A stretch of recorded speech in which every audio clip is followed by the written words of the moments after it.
పెద్ద తుఫాను వచ్చేసి మొత్తం నది కూడా కరెంట్ ముంచేస్తాయి పాపం అందరినీ చెప్పేసి ఆ పాపంలో పిల్లలు పోవాల్సిందే తప్పదు. అందులో పిల్లలు ఉంటారు మరి ఒక్కొక్కరు ఏ పని చేయడం వాళ్ళు కాబట్టి వాళ్ళందరినీ కూడా తీసుకెళ్తున్నారు దూరం అవ్వాలి. కాబట్టి ఆ పొగ ఎత్తుందో దూరం అవ్వాలి.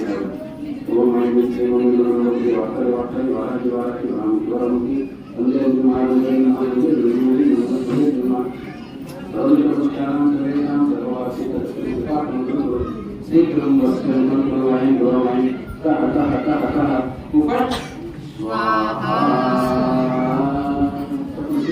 శ్రీ మహావారాహి దేవతాయే ఇదం నమః.